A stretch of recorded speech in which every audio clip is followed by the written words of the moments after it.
अस्सलाम वालेकुम, this is Saud Rahman. आप देख रहे हैं यूट्यूब चैनल कोडेंसो। आज हम अपने प्रीवियस लेक्चर्स जो हैं लेक्चर नंबर 43, 44, 45 और 46 जो हैं, जो हमने फॉर लूप, उसका पार्ट नंबर 1, पार्ट नंबर 2, फिर हमने फॉर लूप को देखा, ब्रेक और उनकी कंटिन्यू और पास स्टेटमेंट को देखा, हमने नेस्टेड फॉर लूप को देखा। उसकी कुछ एक्सरसाइजेस मैंने डिज़ाइन की थी, जो मैंने आपको प्रीवियस लेक्चर के अंदर बताई भी थी। आज हम उसका सॉल्यूशन जो है वो परफॉर्म करेंगे इस लेक्चर के अंदर। मूव करते हैं अपनी एक्सरसाइज की तरफ। एक्सरसाइज हमारे पास क्या है? ओके जी, फर्स्ट क्वेश्चन है एक्सरसाइज का हमारे पास, जिसमें है write a program that displays product of all the odd numbers from 1 to 10 using for loop. Simple, पहले क्वेश्चन को समझे। हमने क्या करना है, 1 से 10 जो नंबर हैं उनमें जो ऑड नंबर हैं, 1 से लेके 10 तक हमारे पास जो ऑड नंबर्स हैं, ऑड नंबर्स कौन से हैं? 1, 3, 5, 7 और 9। हमने ये वाले जो नंबर्स हैं इनका प्रोडक्ट लेना है। प्रोडक्ट का मतलब क्या है? इनको आपस में मल्टीप्लाई करना है, ठीक है, और उनका जो भी आउटपुट आएगा उसको डिस्प्ले कर देना है। चलते हैं जी अपने VS कोड के ऊपर वर्किंग स्टार्ट करते हैं।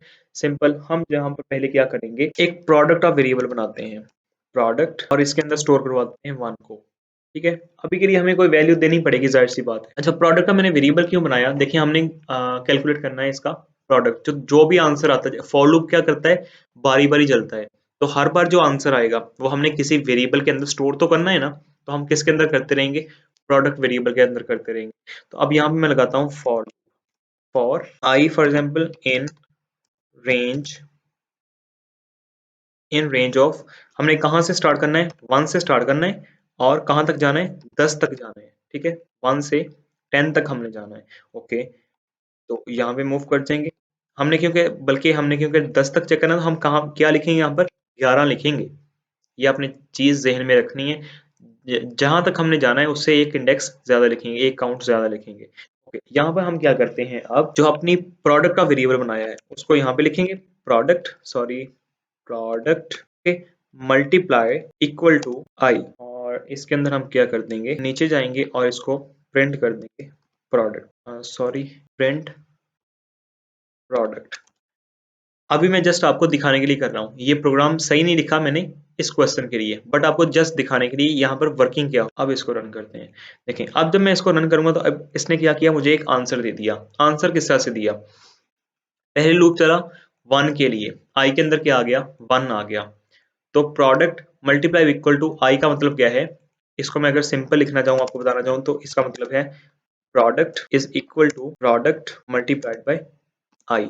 ठीक है, इसका ये मतलब बनता है। बट मैंने आपको जो ऑपरेटर्स है उनकी वीडियो के अंदर बताया था, हम इसको इस तरह से भी लिख सकते हैं। ठीक है, तो अब देखें यहाँ पर हुआ क्या। पहले आई के अंदर वैल्यू कितनी आई? 1, तो प्रोडक्ट की वैल्यू कितनी है? 1, 1 मल्टीप्लाई बाय 1, 1 आ गई। प्रोडक्ट के अंदर वैल्यू क्या है? 1 है। ठीक है, अब देखें आई की वैल्यू कितनी आई, दोबारा फिर से लूप चला, 2 आ गई। अब ये प्रोडक्ट ये वाला प्रिंट नहीं होगा, ये फॉर लूप के बाहर है। फॉर लूप के अंदर तब होता अगर यहाँ पे 4 स्पेसेस पहले होते, बट यहाँ पे हमने इसको सेम पोजीशन के ऊपर लिखा, तो ये फॉर लूप के बाहर लिखा हुआ है। मैंने यहाँ पे एक और स्पेस डाल देता हूँ, अब आपको क्लियर हो जाएगा। अब देखें आई जो है, अब इसके अंदर वैल्यू कितनी आ गई? 2, दूसरी बार जब चला लो, तो प्रोडक्ट के अंदर कितनी वैल्यू है अभी भी? जो पहले आई थी 1 मल्टीप्लाई बाय 1 से 1। ठीक है, अब ये वाला किस्सा खत्म हो गया, अब हम यहाँ पर हैं। तो अब देखें आई के अंदर वैल्यू कितनी है? 2 आई, दूसरी बार जब चला, तो प्रोडक्ट मल्टीप्लाई बाय 2 कितना हो गया? यानी कि 1 मल्टीप्लाई बाय 2, वैल्यू कितनी स्टोर हो गई प्रोडक्ट के अंदर? 2 स्टोर हो गई। अब प्रोडक्ट के अंदर वैल्यू अपडेट होके 2 आ चुकी है। अब लूप चलेगा तीसरी बार, तीसरी बार कितनी वैल्यू आ जाएगी आई के अंदर? 3। और यहां पर जब हम जाएंगे तो क्या आ जाएगा? प्रोडक्ट के अंदर 2 स्टोर है, आई के अंदर 3 स्टोर है। 3 मल्टीप्लाई बाय 2 कितना आ जाएगा? 6। अब प्रोडक्ट के अंदर क्या स्टोर हो गया? 6 स्टोर हो गया है। ठीक है, अब हमारे पास प्रोडक्ट ये जो लूप है फॉर लूप चौथी बार चलेगा, चौथी बार के लिए वैल्यू कितनी आ जाएगी आई के अंदर? 4। ठीक है, प्रोडक्ट के अंदर क्या स्टोर है? 6, और यहाँ पर 4। 6 मल्टीप्लाई बाय 4 कितना आ जाएगा? 24। ठीक है, प्रोडक्ट के अंदर अपडेट होके वैल्यू क्या आ चुकी है अब हमारे पास? 24। तो अब हमारे पास लूप जो है वो कितनी बार के लिए चलेगा? 5th टाइम चलेगा। अब जब 5th टाइम लूप चलेगा तो आई के अंदर क्या वैल्यू आ जाएगी? 5। प्रोडक्ट के अंदर क्या स्टोर है 24। अब 5 मल्टीप्लाई बाय 24 आ जाएगा, ठीक है। इस तरह से जो आंसर आएगा मल्टीप्लाई बाय फिर से 6 आ जाएगा, multiply by 7, multiply by 8, multiply by 9 और मल्टीप्लाई बाय 10। हमारे पास 10 तक ये लूप चलेगा और जो भी आंसर आएगा फिर हमने एट द एंड जब प्रोडक्ट से ये वाला जो लूप है वो खत्म हो जाएगा। अब प्रोडक्ट के अंदर जो भी वैल्यू आएगी, अपडेटेड वैल्यू जो भी होगी, वो यहाँ पर प्रिंट हो जाएगी। तो ये हमारे पास हुआ है यहाँ पर। अब हमने क्या करना था, क्वेश्चन के अकॉर्डिंग हमने जो ऑड नंबर्स हैं यानी कि 1, 3, 5, 7 और 9 हमने वो वाले प्रिंट करने हैं। अब देखें मैं यहाँ पर लिखूंगा पॉज एक फंक्शन। पॉज फंक्शन मतलब क्या है, मैं यहाँ पे तीसरा वेरिएबल एक और ऐड करूंगा जिसमें मैं पॉज कितने का लिखूंगा 3 का। किस तरह से, देखिए मैंने पॉज का वो बताया हुआ है पहले फॉर लूप के अंदर, तो आपको आई बटन के अंदर लिंक मिल रहा होगा, आप पहले जाके उसको विजिट करें ताकि आपको पॉज का पता चले पॉज क्या होता है। अब देखें पहले क्या हुआ, 1 आ गया, आई के अंदर क्या स्टोर होगा 1 स्टोर होगा और लूप चल रहा है हमारा। अब जब दोबारा से लूप चलेगा किसके लिए चलेगा 2 के लिए, बट यहाँ पे मैंने पॉज दिया हुआ है 3 का। अब 2 किसके ऊपर पड़ा है फर्स्ट पॉज के ऊपर, और 3 किसके ऊपर पड़ा हुआ है सेकंड पॉज के ऊपर, बट हमें यहाँ पे 3 चाहिए तो हम यहाँ पर बल्कि 3 की जगह पे 2 लिखेंगे। तो हमारे पास पॉज किस तरह से काउंट होगा, अब जब हमारे पास दोबारा से लूप चलेगा 1 के बाद तो आई के अंदर 2 आएगा ना, तो 2 किसके ऊपर पड़ा हुआ है फर्स्ट पॉज के ऊपर। हमने यहाँ पे 2 पॉज दिए हैं तो फर्स्ट पॉज के ऊपर 2 पड़ा हुआ है। अब सेकंड पॉज के ऊपर क्या है, सेकंड पॉज का मतलब है लूप दोबारा से चलेगा 3 के लिए।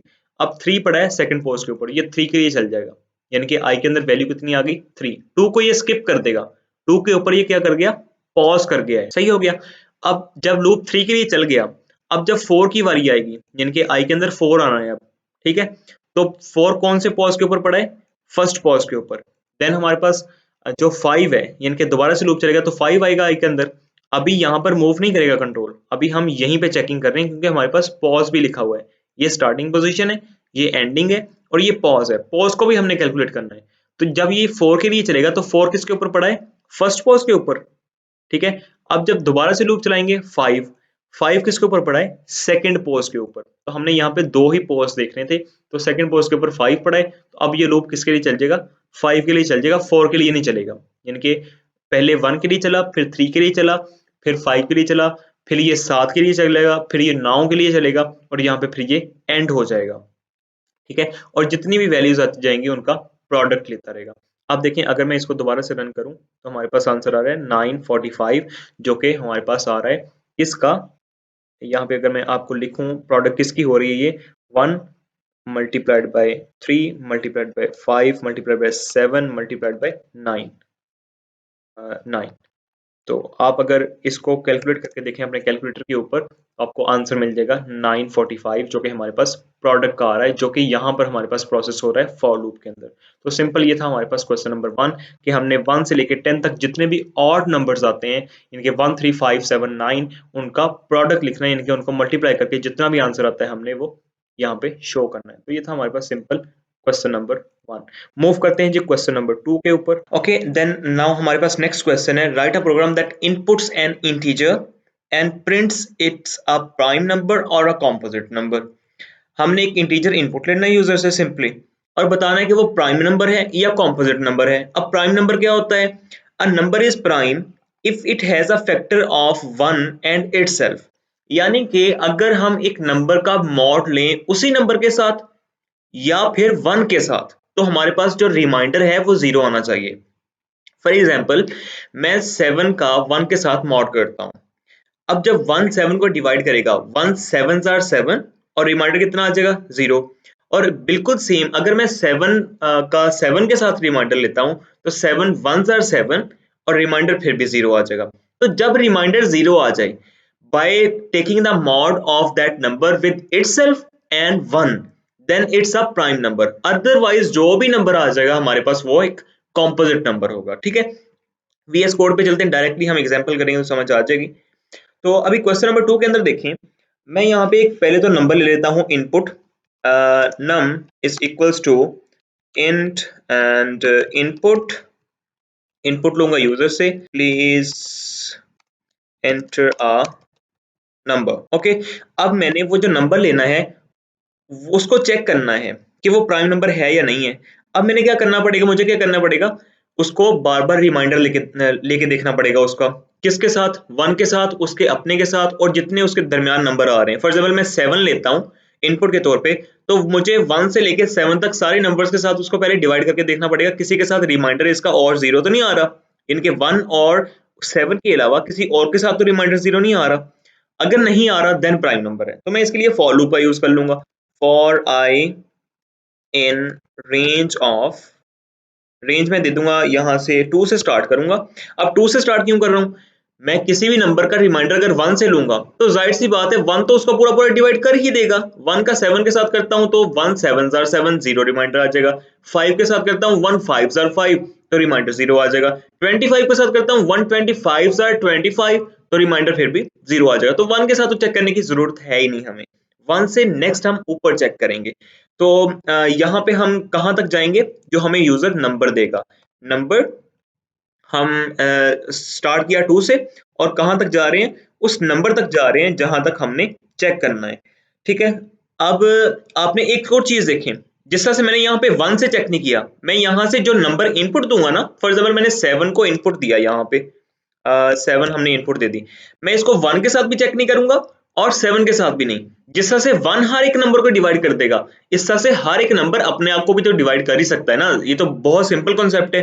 5 डिवाइडेड बाई 5, जाहिर सी बात है 5 5 को डिवाइड कर देगा पूरा का पूरा, रिमाइंडर 0 आ जाएगा। 7 7 को कर देगा, 25 25 को कर देगा। सही है, हमने चेक करना है 1 और उस नंबर के दरमियान जितने नंबर आ रहे हैं, क्या उसके साथ, उसमें से किसी के साथ हो रहा है ये, अगर हो रहा है देन प्राइम नंबर नहीं है, और अगर किसी के साथ नहीं हो रहा देन प्राइम नंबर है। अब देखिए नेक्स्ट इसको लेके मूव करते हैं, मैंने यहाँ पे ये किया, नेक्स्ट में कंडीशन लगाऊंगा इफ चेक करने के लिए प्राइम नंबर को, नम जो हमने नंबर एंटर किया है परसेंटेज विद आई, यानी कि हमने जितने भी नंबर देखें, पहले यहाँ पे 2 आएगा, फिर 3 आएगा, फिर 4 आएगा, इस तरह से जहां तक हमने जो नंबर प्रिंट किया है वहां तक ये चलेगा लूप। ठीक है, हमने हर एक नंबर के लिए चेक करना है। अगर ये इक्वल टू 0 आ जाता है किसी एक के साथ भी, देन हमने क्या करना है, print not a prime number, prime number, या फिर मैं यहाँ पे ऐसे कर देता हूँ, यहाँ पे आई भी प्रिंट करूंगा, बल्कि नंबर प्रिंट करूंगा, नम। सही है, एफ स्ट्रिंग का यूज कर लेता हूँ। ओके, अब देखें, अगर तो ये आ जाता है फिर प्राइम नंबर नहीं है, और अगर नहीं आता मैं एल्स यहाँ पे भी लगा सकता हूँ, बट क्या होगा कि अगर मैं एल्स यहाँ पे लगा दूंगा तो ये बार बार इसको रन करता रहेगा, तो मैं एल्स जो है फॉर लूप के बाहर लगाता हूँ जाके। इसका मतलब क्या होगा कि अगर इफ कंडीशन जो चल जाती है एफ के अंदर, ये फॉर लूप के अंदर, देन ठीक है, अगर नहीं है तो फिर बाहर जाके बस प्रिंट कर दो हमें simple else print F string का यूज करूंगा, नंबर जो हमने एंटर किया है इज अ प्राइम नंबर। हम यहाँ पे कह सकते हैं बल्कि नॉट प्राइम नंबर की जगह पे, क्योंकि हमारे पास क्वेश्चन था कि वो अदरवाइज वो कॉम्पोजिट नंबर होगा, तो हम यहाँ पे लिख सकते हैं अपने प्रोग्राम के अंदर नॉट अ प्राइम नंबर की जगह पे number is a composite number. सही है, कॉम्पोजिट नंबर होगा। अच्छा, अब चलते हैं हम अपने प्रोग्राम को रन करते हैं। अब यहाँ पे ना एक इश्यू है इस प्रोग्राम के अंदर, मैं आपको दिखाता हूँ वो। अब मैं इसको रन करता हूँ, देखें रन पाइथन फाइल करूंगा, और जब मैं यहाँ पे एंटर करता हूँ 7, देखें 7 is a prime number. Okay, दोबारा से रन करता हूँ इसको, अब मैं नंबर देता हूँ 4, 4 is a composite number, 4 is a prime number, ये इस तरह से प्रिंट कर रहा है। अब देखें, अच्छा मैं दोबारा से चलता हूँ, रन पाइथन फाइल करता हूँ, यहाँ पे जाके 3 एंटर करता हूँ, तो 3 इज अ प्राइम नंबर, बिल्कुल सही दे रहा है। अगर मैं दोबारा से रन करता हूँ, यहाँ पे लिखता हूँ 25, तो 25 is a composite number, 25 is a prime number, तो ये बार बार चल रहा है। अब हमारा इश्यू आ रहा है कहाँ पर, हमने ये करना है कि इसको जब ये पता चल जाए, हमें कोई एक नंबर से भी, देखें 1 से डिवाइड तो हो जाएगा, अगर ये 2 से डिवाइड भी हो गया तो हमें तो पता चल गया कॉम्पोजिट नंबर है, तो हमें अब चेक करने की जरूरत नहीं है कि प्राइम नंबर है या नहीं है। ठीक है, हम क्या करेंगे, यहाँ पे लगा देंगे ब्रेक, ब्रेक स्टेटमेंट लगा देंगे, ब्रेक इसको यहीं पे रोक देगा फिर। अब देखें, अगर मैं इसको रन करता हूं दोबारा, रन पाइथन फाइल, एंड यहाँ पे मैं एंटर करूंगा 4, सो 4 इज अ कॉम्पोजिट नंबर। यहाँ पे बंद कर दिया इसने। मैं एंटर करता हूँ 25, 25 इज अ कॉम्पोजिट नंबर। यहाँ पे इसने प्रोग्राम को रन करने से बंद कर दिया। अब मैं दोबारा से करता हूँ रन पाइथन फाइल, सॉरी ये बंद हो गया था टर्मिनल। तो मैं यहाँ पे 7 एंटर करता हूँ, तो 7 इज अ प्राइम नंबर। तो प्रोग्राम जो है हमारे पास एफिशिएंटली वर्क कर रहा है। So that was a simple question, question number 2। Okay जी, नेक्स्ट क्वेश्चन की तरफ मूव करते हैं। नेक्स्ट क्वेश्चन है हमारे पास, write a program that inputs a number from the user using for loop and displays the number if it is a if it is greater than 0, otherwise it inputs next number using continue statement। Okay, थोड़ा सा complex statement ने कर दिया, but programme बिल्कुल simple है। हम user से एक नंबर लेंगे, अगर तो वो नंबर 0 से बड़ा होगा देन हम उसको प्रिंट कर देंगे, ठीक है। अगर वो 0 से छोटा होगा देन हम क्या करेंगे, कॉन्टिन्यू स्टेटमेंट से फिर से इनपुट लेंगे यूजर से, ठीक है। उस प्रोग्राम को बार बार चलाते रहेंगे। अब देखिए हम ये किस तरह से करेंगे। अपने वीएस कोड के ऊपर चलते हैं। पहले तो यहाँ पे लिखते हैं, क्वेश्चन है हमारा 3, क्वेश्चन 3। यहाँ पे हमने एक इनपुट लेना है नंबर। मैं इसी को कॉपी करता हूँ क्योंकि हमने यहाँ पे इनपुट लिया हुआ था नंबर। यहाँ पे नंबर को इनपुट ले लेंगे और यहाँ पे चलेंगे। हमने अब चेक करना है फॉर लूप। पहले तो चलाएंगे फॉर आई इन रेंज। हम रेंज फॉर एग्जाम्पल यहाँ पे देते हैं। हम चेक करेंगे इसको 0 से स्टार्ट कर लेते हैं और 0 से लेके हम लेके चलेंगे इसको 10 बार चला लेते हैं, ठीक है, लूप को। अब मैं अगर फॉर एग्जाम्पल यहाँ पे कहूँ कि हमने चेक करना है, अगर जो यूजर ने दिया है, इफ नंबर जो यूजर ने एंटर किया है वो हमारे पास लेस देन हो 0 से, अगर वो नंबर 0 से लेस हो देन क्या करो, कंटिन्यू कर दो। कंटिन्यू क्या करेगा, दोबारा से कंट्रोल यहाँ पे मूव कर देगा। बट हमें कंटिन्यू क्या करना है, इस वाले इनपुट को दोबारा से लेना है। तो हम क्या करेंगे, इसको यहाँ से उठाएंगे, यहाँ पर लिखेंगे। फिर इनपुट हमें इफ स्टेटमेंट के अंदर लेनी है और हम यहाँ पे क्या करते रहेंगे, प्रिंट अपना नंबर। होप सो आपको इतने कोड की तो समझ आई होगी। मैंने सिंपल क्या किया है, एक फॉर लूप चलाया। फॉर लूप को हम कहां से कहां तक चलाएंगे, 0 से लेके 10 तक, यानी कि हम 10 बार लूप को चलाना चाहते हैं सिंपल वर्ड्स के अंदर, ठीक है। अच्छा, अब देखें, मैंने एक नंबर इनपुट लिया यूजर से, ठीक है। अब मैंने चेक किया, if number is less than 0, अगर नंबर 0 से छोटा हो देन कंटिन्यू। कंटिन्यू क्या करेगा, लूप को फिर से चला देगा। वो वाला नंबर प्रिंट नहीं करेगा जो 0 से छोटा है, ठीक है ना। यहाँ पे नंबर प्रिंट कर रहे हैं ना, तो नंबर प्रिंट नहीं होने देगा। कॉन्टिन्यूस स्टेटमेंट मैंने आपको पढ़ाई है फॉर लूप के अंदर, आपको लिंक मिल रहा होगा आई बटन के अंदर, आप उसको जाके विजिट कर सकते हैं ताकि आपका कॉन्सेप्ट क्लियर हो जाए कॉन्टिन्यू के बारे में। तो कॉन्टिन्यू कंट्रोल को फिर से यहाँ पे मूव कर देगा। तो जब यहाँ पे मूव करेगा, लूप फिर से चलेगा, फिर से इनपुट मांगेगा हमसे। अगर अब 0 से छोटा नहीं होगा नंबर, तो नंबर को प्रिंट करता रहेगा। कितनी बार ये लूप चलेगा, 10 बार चलेगा। मैं देखें इसको प्रिंट करता हूँ, अब चलाता हूँ लूप को पाइथन फाइल के अंदर।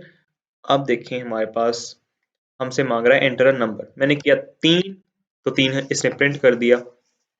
ओके, अब मैं प्रिंट करता हूँ 6, प्रिंट कर दिया। 9 प्रिंट कर दिया। अब मैं अगर -1 करता हूँ तो यहाँ पे उसने प्रिंट नहीं किया -1 को, ठीक है, क्योंकि वो 0 से छोटा है, उसने नया नंबर मांग लिया। तो हम जितने भी यहाँ पर ऐसे नंबर देंगे वो उसको प्रिंट करता रहेगा। अगर वो 0 से छोटा होगा तो वो उसको प्रिंट नहीं करेगा। तो ये था सिंपल हमारे पास क्वेश्चन 3। चलते हैं अपने नेक्स्ट क्वेश्चन की तरफ। क्वेश्चन नंबर है हमारे पास 4। तो इसको मैं लिख देता हूँ यहाँ पे, क्वेश्चन 4 पे वर्क करेंगे हम अब। अच्छा, 4 क्वेश्चन है क्या हमारे पास, write a program that display the following output. Okay जी, हमने ये आउटपुट शो करनी है। लेट्स अंडरस्टैंड इट फर्स्ट कि ये कह क्या रहा है। अच्छा, 1 equal to 1, 1 plus 2 equal to 3, 1 plus 2 plus 3 equal to 6। ये हमारे पास एक सम प्रिंट हो रहा है, ठीक है। अब फर्स्ट ऑफ ऑल तो हमने देखना है, ये फॉर लूप के थ्रू हम करेंगे, जाहिर सी बात है। तो इसमें कितनी रोज है हमारे पास, 2 3 4 और 5 रोज हैं। तो पहले जाके इसको फॉर लूप बनाते हैं। For I in range of, range हम दे देंगे इसको 1 से लेके, हमने 5 तक जाना है तो 6 दे देंगे यहाँ पे, ठीक है। अच्छा, अब देखें नेक्स्ट हमारे पास क्या हो रहा है, 1 प्रिंट हुआ, इक्वल टू 1 प्रिंट हुआ। अब ये इक्वल का साइन और जो प्लस हो रहे हैं, यहाँ पे प्रिंट हो रहे हैं, ये तो हमारे पास स्ट्रिंग्स हैं, हम एज इट इज शो कर सकते हैं इनको। एक्चुअल प्रॉब्लम जो हमने यहाँ पे सॉल्व करनी है वो है हमारे पास जो काउंटिंग है और उसके बाद जो प्लस होके हमारे पास आंसर आ रहा है। तो जो कैसा रहेगा कि अगर हम जो प्लस का ये आंसर आ रहा है 1, 3, 6, 10 और 15 इसको एक वेरिएबल के अंदर स्टोर करवा लें तो हमारे लिए इजी हो जाएगा। लेट्स सी अगर मैं कहूँ यहाँ पे सम का एक वेरिएबल बना लूँ यहाँ पर सम इक्वल टू इनिशियली इसको हम जीरो वैल्यू दे देते हैं। ठीक है, अब ये स्टार्ट में सम जो है हमारे पास जीरो है, जब इसको प्रिंट करेंगे देन उसको बढ़ाते रहेंगे। अच्छा, अब एक और चीज देखने वाली यहाँ पर है कि हमारे पास यहाँ पर 5 की 5 रो के अंदर 1 जो है वो एज इट इज प्रिंट हो रहा है। अब ये तो हमारे पास आउटर लूप है, जो आउटर लूप देखें आई वाला जो हमने लूप बनाया है, दो लूप बनेंगे ना, एक ये आउटर लूप और एक इनर लूप। आउटर लूप किसके लिए चलेगा? रोज के लिए, यानी कि ये वाला हमारे पास रोज प्रिंट करेगा और जो इनर लूप होगा वो हमारे पास क्या होगा? फॉर एग्जाम्पल मैं यहाँ पे बनाता हूँ for J in range. Range हम यहाँ पे फॉर एग्जाम्पल अभी कोई भी दे देते हैं, 6 दे देते हैं, ठीक है, और यहाँ पे मैं लिखता हूँ पास। ये हमारे पास क्या प्रिंट करेगा? कॉलम्स,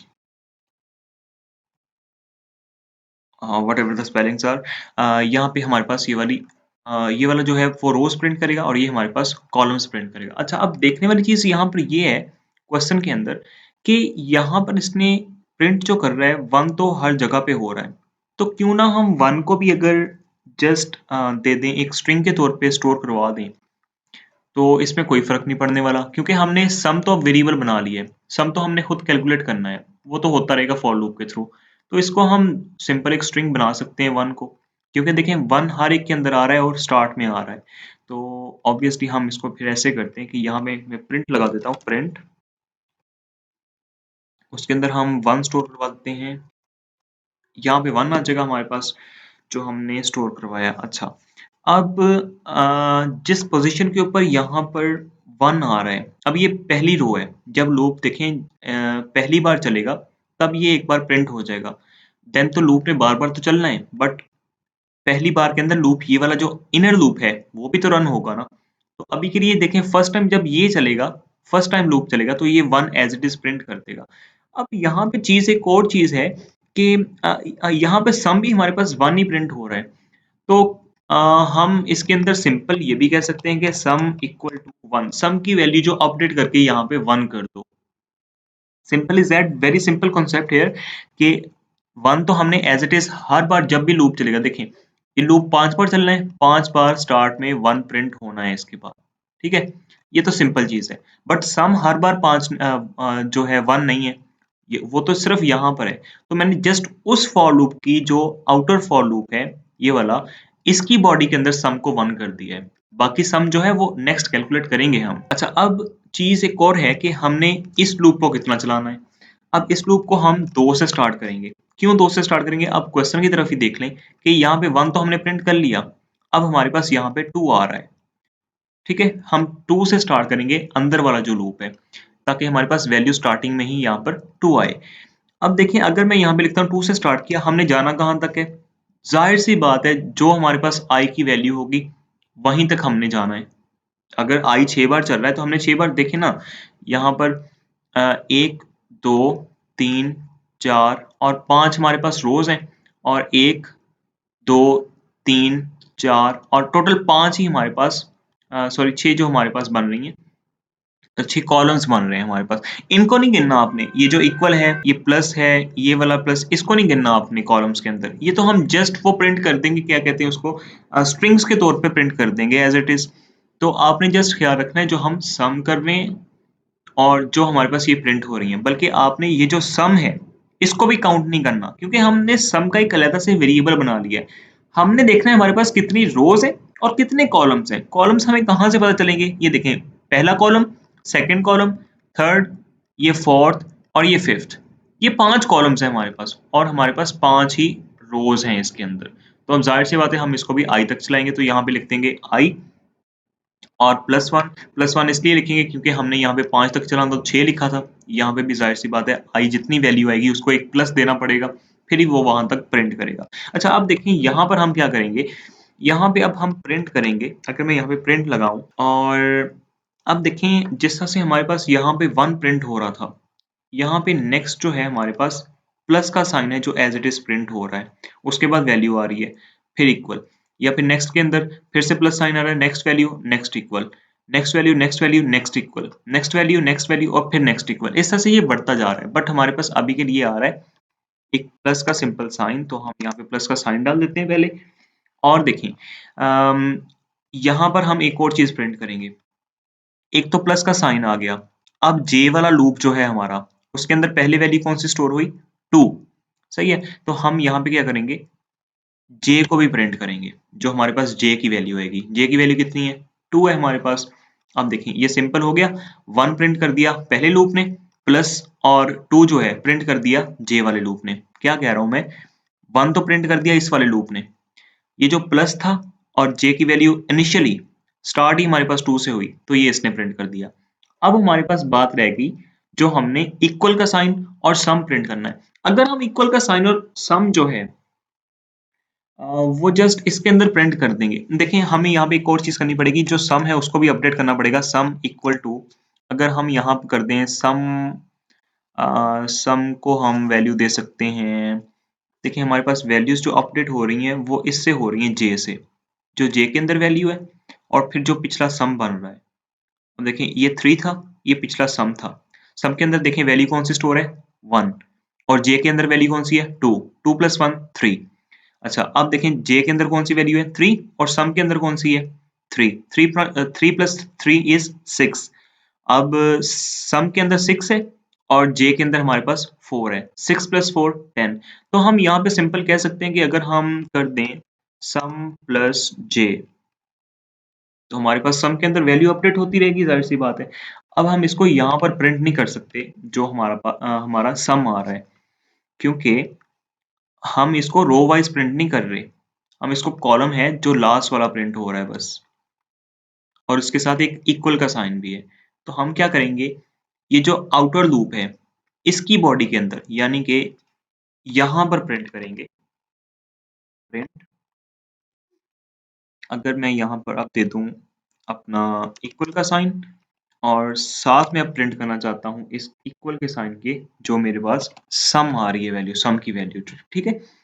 अच्छा अब अभी ना ये सही तरह से प्रिंट नहीं होगा, बट ये कॉन्सेप्ट लेने के लिए बहुत अच्छी चीज है कि हम इसको प्रिंट करके एक बार देख लें। अच्छा अब हम इसको जब आउटपुट को रन करते हैं तो आप देखें कुछ इस तरह से शो हो रहा है। अच्छा ये इस तरह से है, 1 equal to 1, 1 plus 2 equal to 3, 1 plus 2 plus 3 equal to 6, यानी कि हमारे पास आउटपुट तो सही आ रही है बट ये फॉर्मेट सही नहीं है। अच्छा फॉर्मेट सही क्यों नहीं हो रहा, हमने जाहिर सी बात है ये वाला जो 1 है, अब मैं एक बार फिर से आपको पहले रन करके बताता हूँ। देखिए ये हमने रन किया, ओके। अब देखिए यहाँ पर ये जो 1 है इसके बाद कंट्रोल किस लाइन के ऊपर मूव कर गया, नेक्स्ट लाइन के ऊपर। ये जो 1 है इसके बाद किसके ऊपर मूव कर गया, नेक्स्ट लाइन के ऊपर, फिर से नेक्स्ट लाइन के ऊपर। तो हमने नेक्स्ट के ऊपर मूव नहीं करना, तो उसके लिए क्या करते थे, हम यहाँ पर एंड लगा देते थे, सही है। अगर हम यहाँ पे एंड लगा देंगे तो अब आप देखें, मैं दोबारा से रन करूं कोड को। अच्छा अब देखें 1 इक्वल टू 1, 1 प्लस 2 ये भी आ गया, 1 प्लस 2 1 प्लस 2 ये एक लाइन के अंदर आ रहा है, और 1 प्लस 2 के बाद जितनी भी चीजें हैं वो नेक्स्ट लाइन के अंदर मूव कर रही हैं। इट मीन्स कि जो हमारा इनर लूप है अब यहाँ पे इशू आ रहा है। अब ये वाला हमारा क्लियर हो गया एंड लग के यहाँ पर। अब हम यहाँ पर भी अगर एक एंड लगा दें ताकि हमारे पास आउटपुट जो है वो एक ही लाइन के ऊपर आए, तो आप देखें अगर मैं अब इसको रन करता हूँ, सो यू कैन सी कि हमारे पास रिजल्ट जो है वो एज इट इज प्रिंट हो रहा है जो हमारे पास क्वेश्चन के अंदर था। क्वेश्चन को मैं एक बार फिर से आपको समझाना चाहूंगा कि किस तरह से सॉल्व किया। देखें पहले क्वेश्चन पे देखते हैं, हमारे पास फर्स्ट ऑफ ऑल तो स्टार्ट में देखें 5 रोज हैं और 5 कॉलम्स हैं। अब आप कहेंगे कि कॉलम्स तो 5 नहीं है, कॉलम्स तो यहाँ पे कितने सारे बन रहे हैं। तो ये आपने कैलकुलेट इस तरह से करने हैं, पहला कॉलम, दूसरा कॉलम, तीसरा कॉलम, चौथा और ये 5वां कॉलम। इसको नहीं कैलकुलेट करना क्योंकि ये हमारे पास सम की वैल्यू आ रही है। सम होने के बाद हमारे पास एक्चुअल कॉलम्स जो हैं वो 1 1 प्लस 2 जो प्लस साइन के अंदर लेफ्ट साइड पे आ रहे हैं इक्वल साइन के, वो हमारे पास कॉलम्स हैं। तो 5 हमारे पास कॉलम्स हैं और 5 हमारे पास रोज हैं। तो सबसे पहले क्या करेंगे, हम एक फॉर लूप बनाएंगे और उसकी रेंज रख देंगे 1 से लेके 6 तक, ठीक है। अच्छा, अब फिर से क्वेश्चन के ऊपर चलते हैं। अब देखिए हमारे पास सम की एक वैल्यू आ रही है 1, 3, 6, 10 और 15। तो क्यों ना इसको एक वेरिएबल के अंदर स्टोर करवाएं। तो मैंने उसके लिए कर दिया सम इक्वल टू 0। सम एक वेरिएबल बना लिया जिसके अंदर हम सम की वैल्यू स्टोर करवाएंगे, लेकिन इनिशियल हमारे पास वैल्यू तो अभी कोई है नहीं, तो हम उसके अंदर 0 को स्टोर करवा देंगे। अच्छा, अब नेक्स्ट क्वेश्चन के अंदर क्या देखें कि यहाँ पर जो 1 है हमारे पास हर रो के अंदर स्टार्ट में प्रिंट हो ही रहा है। ठीक है, तो हम इसके लिए क्या करते हैं, जो आउटर लूप है रो वाला, हर रो के अंदर क्योंकि प्रिंट हो रहा है तो हम उसके अंदर सिंपली 1 को प्रिंट कर देंगे। 1 को स्ट्रिंग के तौर पे प्रिंट कर देंगे। मैं आपको नेक्स्ट जो सम हो रहा है उसकी वर्किंग जो है वो भी बताता हूँ अभी। बट ये देखिए हमने 1 को एज इट इज प्रिंट कर दिया और सम की वैल्यू जो है वो 1 अपडेट कर दी। अच्छा, अब सम की वैल्यू यहाँ पर 1 क्यों की? क्योंकि यहाँ पर फर्स्ट लाइन के अंदर देखें सम हमारे पास कितना आ गया, 1 आ गया। ठीक है, तो आप ये भी कर सकते हैं कि सम की वैल्यू यहाँ पर आप 1 रखते हैं और यहाँ पे अपडेट ना करें। बट बेस्ट प्रैक्टिस यही है कि आप यहाँ पे 0 रहने दें और यहाँ पे 1 कर दें, क्योंकि हमारे पास इसी लूप के अंदर यहीं पे इसकी वैल्यू जस्ट 1 हो रही है, तो हमने यहाँ पे सम को 1 कर दिया। अच्छा, अब नेक्स्ट देखें, यहाँ तक हमारा काम खत्म हो गया एक रो का। अब हमारे पास इनर लूप जो है उसका काम स्टार्ट होना है, क्योंकि हमारे पास यहाँ पे 2, 2 plus 3, 2 plus 3 plus 4, 2 plus 3 plus 4 plus 5 यहाँ पर वैल्यूज बढ़ रही हैं। अब कॉलम्स के अंदर क्योंकि वैल्यूज बढ़ रही हैं तो हम अब इनर लूप लगाएंगे। अच्छा, अब इनर लूप कितना चलेगा?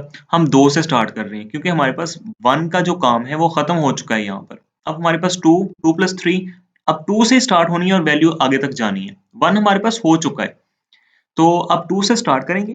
हमने चलाना कितना है इसको? I प्लस 6 तक। जितनी वैल्यू I की होगी, I की वैल्यू मैक्सिमम कितनी है? 6। तो 6 तक ही हमने इसको चलाना है। बट I की वैल्यू यहाँ पे मैक्सिमम चलेगी कितनी? हमने 6 दी है लेकिन 5 चलेगी। तो इसलिए हमें यहाँ पर भी 5 प्लस 1 देना पड़ेगा, यानी कि I प्लस 1 देना पड़ेगा, ताकि हमारे पास 5 कॉलम्स ये प्रिंट करे। अच्छा, नेक्स्ट देखिए, अब हम प्रिंट कर रहे हैं प्लस को। अब जिस तरह से क्वेश्चन के अंदर लेफ्ट साइड पे 1 1 प्रिंट हो रहा था, इस तरह से आप देखिए यहाँ पे ऑपरेशन पहले कोई परफॉर्म नहीं होना, प्लस हर एक के अंदर आ रहा है। तो उसके लिए हम क्यों ना यहाँ पे सिंपल प्लस प्रिंट करवा दें। प्लस हमने प्रिंट करवा दिया। अच्छा, अब देखिए हम जे क्यों प्रिंट करवा रहे हैं यहाँ पे, क्योंकि हमारे पास प्लस साइन के बाद कौन सी चीज आ रही है इंटीजर, जो जे के थ्रू आ रहा है, इनर लूप के थ्रू। ये चीजें जो 2, 2 3, 2 3 4, 2 3 4 5 ये जो प्रिंट हो रही है ये इनर लूप के थ्रू हो रही है ना। तो हमने इसलिए यहाँ पर जे को लगा दिया। एंड जाहिर सी बात है हमने ये लाइन ब्रेक ना हो, उसी लाइन के ऊपर नेक्स्ट जो आउटपुट है जब दोबारा से लूप चलेगा फिर से वही आ जाए। क्या कहना चाह रहा हूँ, पहले प्लस प्रिंट होगा, फिर जे की वैल्यू 2 प्रिंट हो गई। एंड क्या करेगा, जब दोबारा से यही लूप चलेगा तो इसकी जो वैल्यू होगी वो नेक्स्ट ऐसे ही शिफ्ट कर देगा, यानी कि जो हमने सम प्रिंट करना है वो इसके आगे ही प्रिंट कर देगा। अब देखिए सेम चीज किस तरह से हुई कि sum equal to sum plus J हमने किया। ये क्यों किया था बोला कि यहाँ पे हमारे पास सम की वैल्यू कितनी है 1, यहाँ पे हमारे पास जे के अंदर वैल्यू कितनी है 2, 2 प्लस 1 कितना आ जाएगा 3, यानी कि हमारे पास सम की वैल्यू सम और जे को प्लस करने से आ रही है। अब यही सेम चीज देखें, यहाँ पर जे की वैल्यू कितनी आ गई 3 और सम के अंदर कितनी है 3, तो 3 plus 3 is 6। Same as it is हर एक के लिए चलता जाएगा, तो हमने सम की वैल्यू यहाँ पर इस तरह से अपडेट कर दी। अच्छा, अब हमारे पास काम रह गया जो नेक्स्ट हमारे पास इक्वल टू और यहाँ पे सम की वैल्यू प्रिंट हो रही है। ठीक हो गया, अब हमने ये प्रिंट करना है। अब देखिए इक्वल का साइन तो एज इट इज प्रिंट होगा, तो हमने प्रिंट के अंदर क्या लिख दिया, इक्वल का साइन। और जाहिर सी बात है अब नेक्स्ट हमारे पास क्योंकि सम आ रहा है तो हमने उसके अंदर सम को भी यहाँ पे प्रिंट कर दिया। सही हो गया। अब इसको जब रन करेंगे तो हमारे पास सिंपली आउटपुट जो हमारे क्वेश्चन की थी वो हमें मिल जाएगी। थोड़ा सा कॉम्प्लेक्स था, बट आप अगर समझ नहीं आई तो वीडियो को एक दो बार रिवाइंड करके दोबारा से समझने की कोशिश करें इसको। आपको अच्छे से समझ आ जाएगी इसकी। आपके लिए फ़ायदेमंद होगा अगर आप इसको रिव्यू देंगे, क्योंकि ये कॉन्सेप्ट्स वो हैं जो आपको फॉर लूप के बारे में अगर यहाँ पर प्रैक्टिस के अंदर क्लियर हो गए, नेक्स्ट आपको प्रॉब्लम नहीं बनेगी। अच्छा, नेक्स्ट मैंने कुछ क्वेश्चन रखे हुए थे। क्वेश्चन नंबर 5 था जिसके अंदर हमने ये प्रिंट करना था सिंबल्स के थ्रू, और क्वेश्चन नंबर 6 था। तो इसको मैं अभी 2 क्वेश्चन जो हैं उनको स्किप कर रहा हूँ, क्योंकि हमारे पास नेक्स्ट एक लेक्चर होगा जिसके अंदर हम स्विच स्टेटमेंट देखेंगे कल को। और जो उसके बाद नेक्स्ट लेक्चर्स हैं उनके अंदर मैं शेप्स आपको प्रिंट करनी सिखाऊंगा, डिफरेंट शेप्स जो हम प्रिंट करेंगे। और उसके बाद थर्ड जो हमारे पास इस तरह से लेक्चर होगा, यानी कि 2 लेक्चर के अंदर हम देखेंगे किस तरह से हम शेप्स डिफरेंट जो इस तरह की शेप्स हैं वो किस तरह से प्रिंट करते हैं। और जो एक और लेक्चर होगा फिर उसके बाद, उसमें हम एक सरप्राइज़ है आप लोगों के लिए। मैं आपको एक प्रैक्टिस के लिए दूँगा वो चीज़ जो होगी, तो उससे ये होगा कि आपके फॉर लूप के बारे में, पोज़ीशनिंग के बारे में, कॉलम और जो रोज़ हैं उनकी पोज़ीशन के बारे में, आई किस तरह से वर्क करता है और जब हम नेस्टेड लूप चलाते हैं उसके अंदर जे किस तरह से वर्क करता है। जब हम दोनों को इकट्ठा चलाते हैं मीन टू से कि जब हम आई और जे को दोनों को चलाते हैं तो आई किस पोज़ीशन के ऊपर काम करता है और जे किस पोज़ीशन के ऊपर काम करता है। उसके अंदर आपके कॉन्सेप्ट्स बहुत ज़्यादा क्लियर होने वाले हैं। तो तब तक के लिए आप वेट करें, मैं इन 2 क्वेश्चन्स को स्किप कर रहा हूँ। तो तब तक आप इसकी प्रैक्टिस करें और see you in the next lecture. So और अपने गिरदुनवा के लोगों का बहुत ख्याल रखिएगा। मुझे दुआओं में याद रखना है। चैनल को लाइक और सब्सक्राइब ज़रूर किया करें। अपने फ्रेंड सर्कल में भी शेयर किया करें यार इसको। अल्लाह ने के पास।